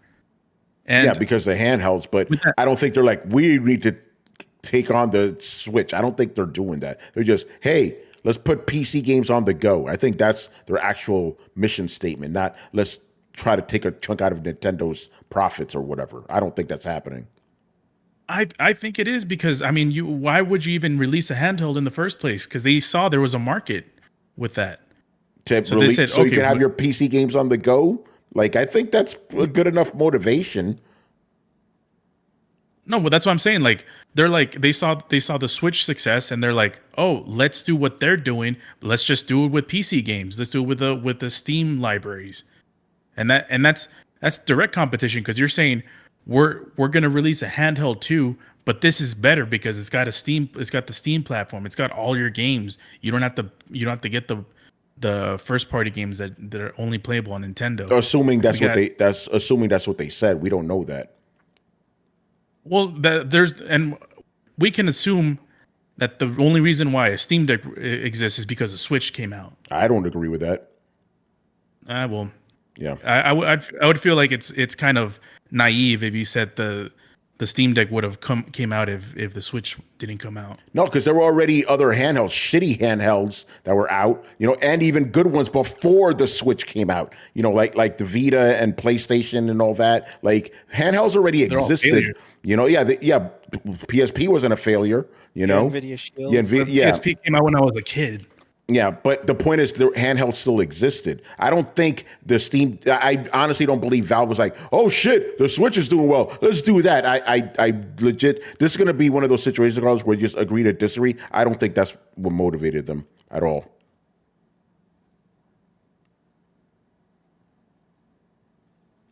Anybody else? Well, Yeah. I do agree with somewhat with Carlos, but I'll say this: if they are competing with the Switch, the one place Nintendo is losing that battle is value, right? I'm talking about like the price to to the barrier to entry for the Switch is a little higher, even for the Legion Go, with what you have to get to like play even the launch game. Like if you want to play Mario Kart, and Mario Kart's communal, so you have friends and stuff. It's like, oh, buy a wheel for $80 and buy this. At that point it adds up. You're spending more than the Legion Go, and then the games inherently with the Nintendo tax are way more than on Steam, right? And you have the similar library. So I think for value, that's where they're going to have a problem. If they are competing with one another, it's value that Nintendo's losing right now. I mean, we saw the directs, we saw the sentiment. The drop the price was just the calling card of everybody commenting at Nintendo, and they're not going to do it. They're not going to do it unless they are hurting. And I think that the playing field is different for them. I don't think there's setting a standard right now more than Tony's correct that they're playing it safe. This is just the Switch with a boost, right? Yep. Super Switch. Yeah, that's all it is. So they're not changing anything. They haven't innovated with this one. It doesn't even have OLED. As Joy-Cons, it's the same shit the Switch has. They're just adjusted, magnetic instead of all these things. There's quality of life improvements, and they improved the guts of it. But it's still the Switch, so they're going to have a problem with just if they're going to offer third-party titles, especially indie titles, whatever, at $20, $30, $40 above what you can get them on Steam, people are going to notice that. And people have the internet. They're not just going to Nintendo.com or whatever and looking at the game guide. They're looking around, right? You could go, oh, I could get this same title on Steam for like $5 this week because there's a sale. Right? It's, Yeah. And where would you play it? You either play it on your PC, you play it on your Steam Deck, or your Legion Go, your ROG Ally. I agree, and that's why I said that they're directly competing with each other. Well, no, I'm agreeing with you on that. I'm just saying like the Switch isn't setting a standard. I think that I really disagree with that part. The whole reset. I definitely don't buy that. Well, let me explain. Most people that play handheld gamings are Switch people, and when the Switch 2 comes out, that's what most people in the mainstream are gonna know as, oh, that's what handheld gaming is. But when they see the competitors like the ROG Ally and the Legion Go and the Steam Deck 2 or whatever that releases, then that's what changes their minds. Where it's like, oh, my standard was the Switch 2, but there's an ROG Ally X that does this, that has OLED or whatever, and so that's the new standard. But like what I'm saying is, there's a base standard for what people expect from a handheld, and when the Switch 2 comes out, that's what most people are gonna think because it's a zeitgeist console.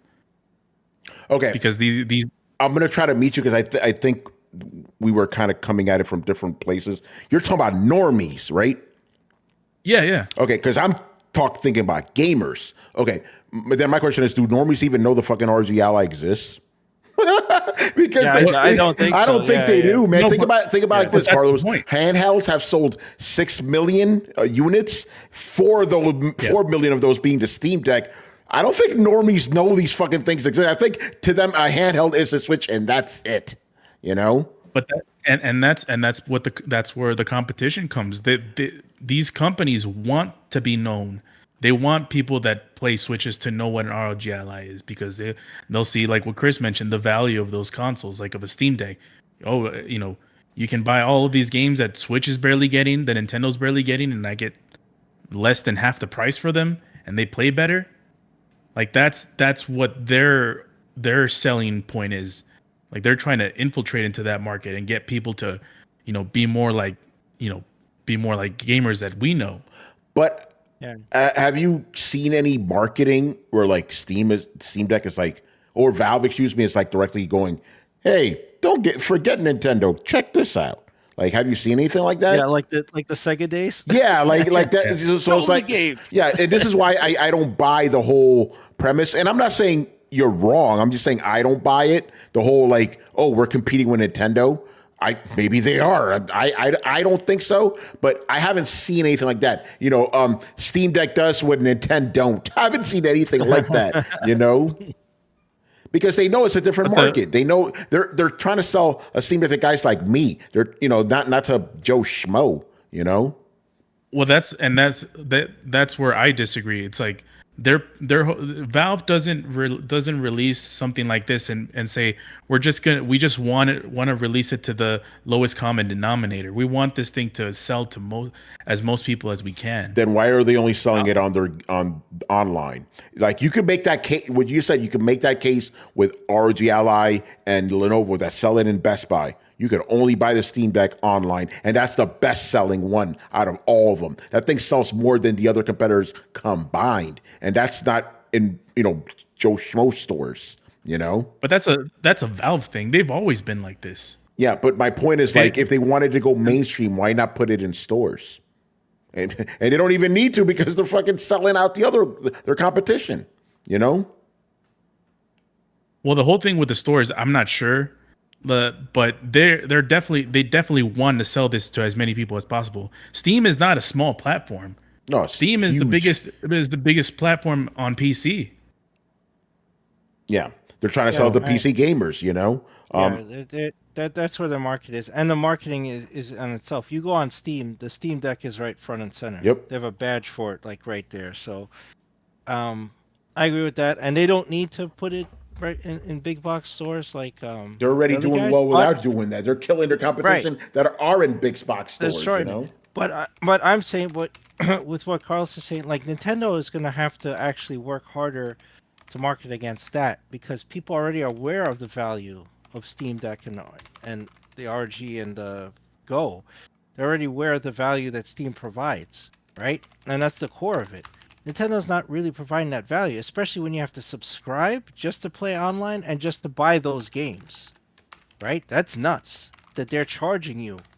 There's a gate to even like pre-order. There's a gate to play online. There's a gate to own some of the games. There's a gate to upgrade them, right? It's nuts.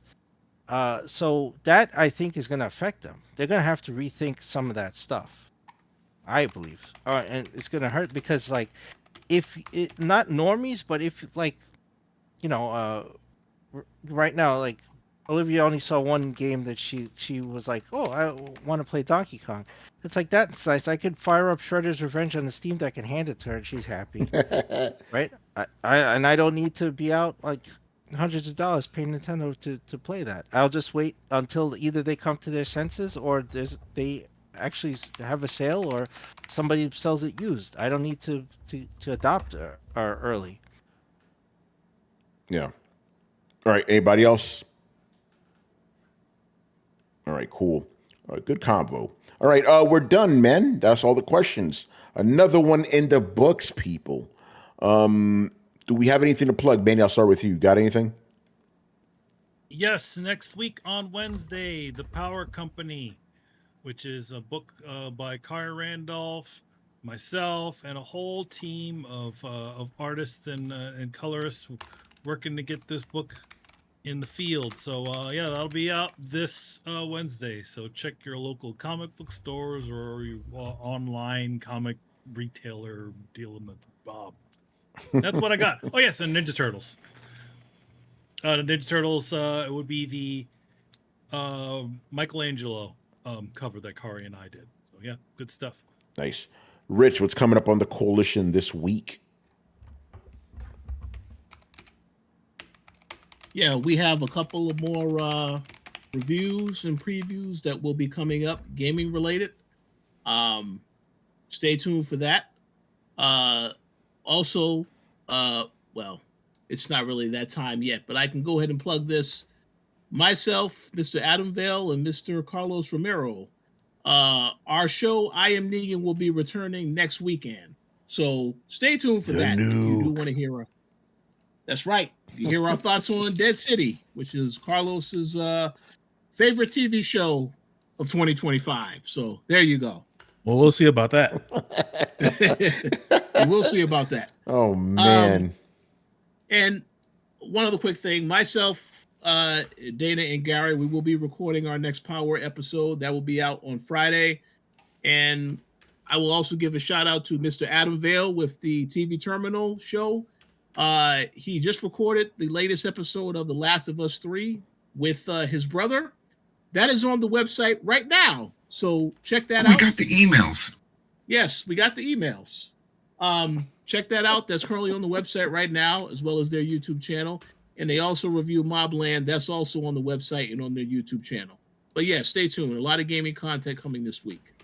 Yeah, busy, you know. All right, guys, we're done here. So make sure you follow Throwdown on Twitch and Twitter, subscribe on YouTube, join the Discord, and follow us on your favorite podcast app. Links to everything down below. Once again, our show is Tony Polanco, and tonight we're joined by Emilio Lopez. See you next time. Chris Seeley. Hey, take care, everyone. Carlos Romero. Peace out. Richard Bailey Jr. If you want to see a good movie, go see Sinners. To hell with Until Dawn. And of course, Brian Manjoma. Of course, 100 people can defeat one gorilla. What? Oh man, what am I missing on Twitter right now? All right, guys, we'll see you on Thursday.